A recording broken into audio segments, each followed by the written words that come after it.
ପ୍ରୀତିପୁର ନାମରେ ଗୋଟିଏ ଗ୍ରାମ ଥିଲା। ଗ୍ରାମଟି ସହରଠାରୁ ଖୁବ୍ ପାଖରେ ଥିଲା। ସେହି ପ୍ରୀତିପୁରରେ ଗୋଟିଏ ବଣିଆ ଘର ଥିଲା। ସେ ବଣିଆଟି ସାଧାରଣ ମଣିଷ ନଥିଲା। ମହାପ୍ରଧାନର ଧନପତି ସେ।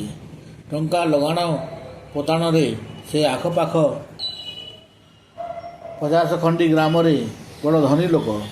ଆଜିକାଲି ଯାହା ପାଖରେ ଧନ ଅଛି ତାକୁ ମନୁଷ୍ୟମାନେ କହନ୍ତି ସେହି ହିଁ ବେଦଜ୍ଞାନୀ, ମହାଜ୍ଞାନୀ। ତେଣୁ ବଣିଆର ଆଧିପତ୍ୟ ଥିଲା ସହରଠାରୁ ଗ୍ରାମ ଯାଏ। ସେହି ବଣିଆର ନାମ ରତ୍ନାକର। ଧନରତ୍ନରେ ଅଭାବ ନଥିଲା। ତାର ଗୋଟିଏ ପୁଅ ଥିଲା। ସେ ପୁଅଟି ବି ଦେଖିବାକୁ ଖୁବ୍ ସୁନ୍ଦର। ବଣିଆର ପୁଅ ହେଲେ କ'ଣ ହେବ, ସାକ୍ଷାତ ରାଜକୁମାର ପରି ତାର ଚେହେରା।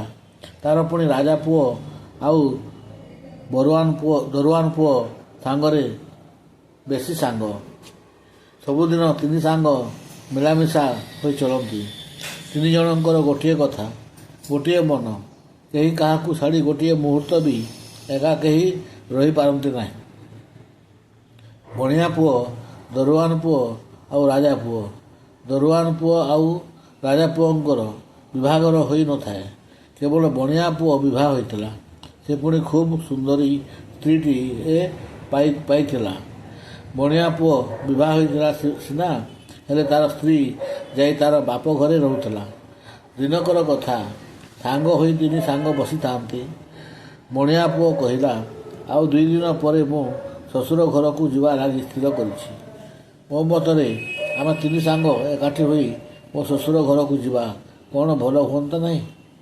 ବଣିଆ ପୁଅ ଠାରୁ ଏକଥା ଶୁଣି ଅନ୍ୟ 2 ଜଣ ସାଙ୍ଗ କହିଲେ, ଭଲ ହେବ। ତୋ ଶ୍ୱଶୁର ଘରକୁ ଗଲେ ଖୁବ୍ ମଜା ବି ହେବ। ହେଲେ ଆମ ମତରେ ତୋ ଶ୍ୱଶୁର ଘରକୁ ଆମେ କାହିଁକି ତିନି ସାଙ୍ଗ ଏକାଠି ହୋଇଯିବା? ବରଂ ଆମେ ବାହାରେ ରହିବୁ, ତମେ ତୁମ ଶ୍ୱଶୁର ଘରକୁ ଯିବ। ଏକଥା ହେଲେ ସିନା ତୁମେ ସ୍ତ୍ରୀ ସାଙ୍ଗରେ ମଜା ମଜଲିସରେ ସମୟ କାଟିବ। ବଣିଆ ପୁଅ କହିଲା, ଏହା କଲେ ତ ମୋର ମନ ଦୁଃଖ ହେବ। ଅନ୍ୟ 2 ସାଙ୍ଗ କହିଲେ, ତମେ କହିଲ ଦେଖି, ଆମ 2 ଜଣଙ୍କର ଯେଉଁଥିରେ ଆନନ୍ଦ ହେବ ସେଥିରେ ତମର ଆନନ୍ଦ ନାହିଁ? ବଣିଆ ପୁଅ କହିଲା, ଠିକ୍ ଅଛି, ଆମେ ଏଠାରୁ ସାଙ୍ଗ ହୋଇଯିବା। ସହରରେ ପହିଲି ମୋତେ ଶ୍ୱଶୁର ଘର ପାଖରେ ପହଞ୍ଚାଇ ଦେଇ ତମେମାନେ ସହରରେ ଗୋଟିଏ ଘର ଭଡ଼ା ନେଇ ରହିବ, ଆଉ ସହରରେ ବୁଲି ଆନନ୍ଦ କରିବ। ତିନି ସାଙ୍ଗଙ୍କ ମଧ୍ୟରେ ଏମିତି କଥା ସରିଲା। ସମସ୍ତେ ନିଜ ନିଜର ଜିନିଷପତ୍ର ଧରି ସହର ଅଭିମୁଖେ ଯାତ୍ରା କଲେ। ସନ୍ଧ୍ୟା ହେବାକୁ ଆଉ ଅଳ୍ପ ସମୟ ଥାଏ। ସେମାନେ ଯାଇ ସେହି ସହରରେ ପହଞ୍ଚିଗଲେ। ଆଗରୁ ତ ସେମାନେ ସହରରେ ପହଞ୍ଚି ଯାହା କରିବା କଥା ଚିନ୍ତା କରିଥିଲେ, ସେମାନେ ସେଇଆ ହିଁ କଲେ।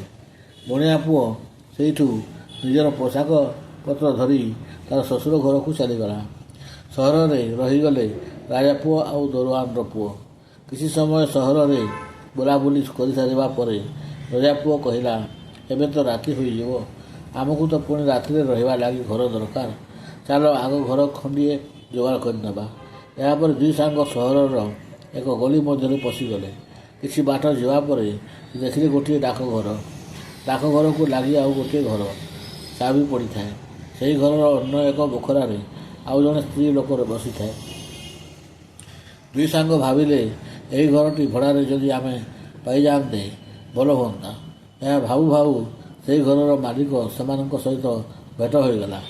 ଘରବାଲା ଏମାନଙ୍କୁ ଦେଖି ପଚାରିଲା, ତମେ ଦୁହେଁ ଏଠାରେ କାହାକୁ ଖୋଜୁଛ କି? ସାଙ୍ଗ ଦୁହେଁ କହିଲେ, ନା, ଆମେ ରହିବା ଲାଗି ଗୋଟିଏ ଭଡ଼ା ଘର ଖୋଜୁଛୁ। ଏହି ଘରଟିରେ ତାଲା ପଡ଼ିଛି ଦେଖି ଘରଟିକୁ ଭଡ଼ା ଆକାରରେ ନେବାକୁ ଇଚ୍ଛା କରୁଛି। ତେବେ ଏ ଘର କାହାକୁ ଭଡ଼ା ଦେବେ କି ନାହିଁ ସେହି ଅପେକ୍ଷାରେ ଆମେ ଏଠାରେ ଅଛୁ। ଘରବାଲା କହିଲା, ଘରଟି ମୋର। ତମେ ଦୁହେଁ ଯଦି ଭଲ ଲୋକ ହୋଇଥିବ ତାହେଲେ ଏହି ଘର ତୁମକୁ ଭଡ଼ା ଦେବି। 2 ସାଙ୍ଗ ଲୋକଟିର କଥା ଶୁଣି କହିଲେ, ଆମେ ସବୁବେଳେ ଭଲ। ଗଣ୍ଡଗୋଳ ବଦମାସି ଆମ ଦେହରେ ଯାଏ ନା। କାଦୁଅକୁ ଯିବାର ନାହିଁ କି ଗୋଡ଼ ଧୋଇବାର ନାହିଁ। ଆପଣଙ୍କର ଯେବେ ଆମ ପ୍ରତି ବିଶ୍ୱାସ ହେଉଛି ତାହେଲେ ଆମକୁ ଘର ଦେବେ। ଘରବାଲା 2 ସାଙ୍ଗକୁ ଭଦ୍ରଲୋକଙ୍କର ପୁଅ ବୋଲି ବିଶ୍ୱାସ କଲାରୁ ତାଙ୍କ ସହିତ ଘରଭଡ଼ା ସ୍ଥିର କରି ଘରୁ ଚାବି ଆଣି ଦେଇଦେଲେ। 2 ସାଙ୍ଗ ଘରର ଚାବି ନେଇ ଘର ଖୋଲି ଭିତରେ ପ୍ରବେଶ କରିବା ବେଳକୁ ଦରୁଆନ ପୁଅର ଅଳ୍ପ ଦୂରରେ ଥିବା ଆଉ ଗୋଟିଏ ଘରର ପିଣ୍ଡା ଉପରେ ନଜର ପଡ଼ିଗଲା। ସେହି ପିଣ୍ଡାରେ ଜଣେ ବୁଢ଼ୀ ଲୋକ ବସିଥିଲା।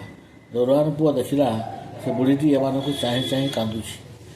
ବୁଢ଼ୀଟି କ'ଣ ପାଇଁ କାନ୍ଦିଲା, ମନରେ ଏପରି ସନ୍ଦେହ ହେବାରୁ ଦରୁଆନ ପୁଅ ଭାବିଲା, ଠିକ୍ ଅଛି, ରାଜା ପୁଅକୁ ନ ଜଣାଇ ପରେ ମୁଁ ସେହି ବୁଢ଼ୀ ପାଖକୁ ଯିବି, ଆଉ ପଚାରି ବୁଝିବି ସେ ଆମମାନଙ୍କୁ ଦେଖି କାହିଁକି କାନ୍ଦିଲା। ଏହାପରେ ଦୁହେଁ ଘରଟିକୁ ସଫା ସୁତରା କରିଦେଲେ, ଖଟ ଉପରେ ବିଛଣା ପକାଇଦେଲେ। ତାପରେ ବସି ବସି ନାନା ପ୍ରକାର କଥାରେ ବଞ୍ଚିଗଲେ। ଦୁଇ ସାଙ୍ଗଙ୍କର କଥାବାର୍ତ୍ତା ଚାଲିଛି। ଏହାରି ମଧ୍ୟରେ ରାଜା ପୁଅର ତାଙ୍କ ଘରକୁ ଲାଗିଥିବା ଆର ଘରଟି ଉପରେ ନଜର ପଡ଼ିଗଲା। ସେ ଦେଖିଲେ ଯେ ସେହି ଗୃହରେ ଜଣେ ଖୁବ୍ ସୁନ୍ଦରୀ ସ୍ତ୍ରୀ ରହୁଛି। ରୂପ କହିଲେ ସ୍ୱର୍ଗର ରମ୍ଭା ଉର୍ବଶୀ ମଧ୍ୟ ଏହାର ସମସାମକ୍ଷ ହେବେ ନାହିଁ।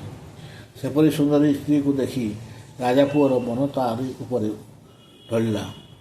ଦରୁଆନ ପୁଅକୁ କହିଲା, ଦେଖେ ସାଙ୍ଗ, ପାଖ ଘରେ ଜଣେ ସୁନ୍ଦରୀ ସ୍ତ୍ରୀ ଅଛି। ମୋର ତା ପ୍ରତି ମନଟା ବଳିଛି। ଦେଖିବା, ଯଦି ତାର ମନ ବଳିବ ତ ତାହା ସହିତ ଆଜି ରାତିଟା ରହିବା।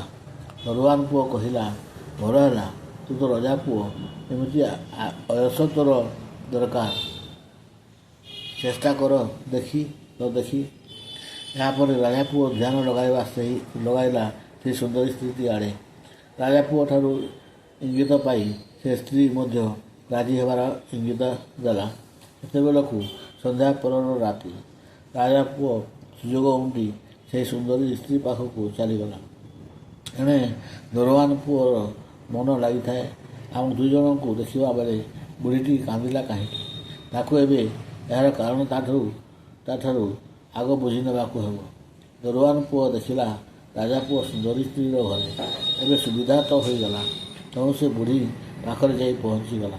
ବୁଢ଼ୀ ସେହିପରି ପିଣ୍ଡା ଉପରେ ବସିଥାଏ।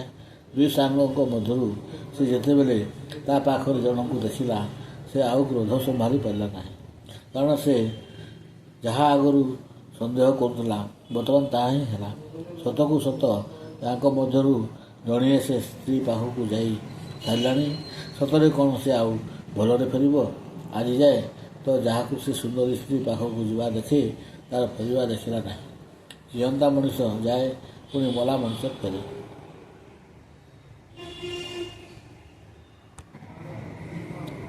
ବୁଢ଼ୀକୁ ସେ କଥା ଦେଖି ଅନେକ ବାଧିଲା।